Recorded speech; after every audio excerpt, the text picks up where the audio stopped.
આ ILR ઉપર બહાટી બોલે છે, પણ મને શું લાગે છે ખબર છે, રૂલ ચેન્જ નથી થવાના. 10-15 વર્ષ વાળો રેરમાં રેર કે ને કે એક બહુ રેર ચાન્સ છે કે આ રૂલ લાગુ પડે. 10 વર્ષ વાળો નહીં, આ બધા રૂલે કદાચ લાગુ પડી ગયા, કદાચ. તો એ ક્યારે કોના માટે પડીએ કેમ છે કે જે લોકો અહીંયા આવ્યા નથી, આવવાના છે, કે જે લોકોના સ્કિલ વર્કર વિઝા હજી થયા નથી, કરવાના છે, મે બી એ લોકો માટે લાગુ પડીએ. કે બાકી જે લોકોના થઈ ગયેલા છે ને એ લોકોને મારા ખ્યાલથી પ્રોબ્લેમ નહીં આવે ને, એવું થાય નહીં ને. થાય તો અહીંયા બધું બહાટી બોલાવી નાખે એમ છે બધાય. એટલે ખોટું ટેન્શન ન લ્યો. જે કરવાનું છે એ કરવા માંડો, ગોતવા માંડો ફટાફટ, સ્કિલ વર્કર વિઝા ઉપર સ્વિચ કરવા માંડો. અને એ હા, જે લોકો હજી આવ્યા નથી એને કાંઈ એ એકવાર રૂલ ચેન્જ થઈ જાય પછી જોઈ લીજો તમારે કેમનું કરવાનું હે.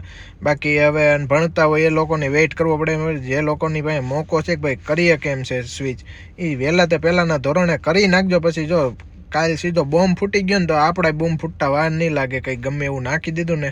પણ જેના થઈ જાય ને એને નથી ઉપાધિ, એનું બધું કંઈક ને કંઈક થઈ જાય. પણ જેને નથી જાય એને ભાઈ લમણા જાજા છે. એટલે વહેલા તે પહેલાંના ધોરણે જીકવા મંજો. જેને આ તમારે મોકલવીને મોકલી દો કે ભાઈ ફરતા વાર નથી લાગવાની. પણ એ જે લોકોને વિઝા કર્યા નહીં હોય ને એને તો 100% લાગુ પાડી દે. એને કોઈ છૂટકો નહીં, કેમ કે એને કટ ડાઉન જ કરવું છે. એનું શું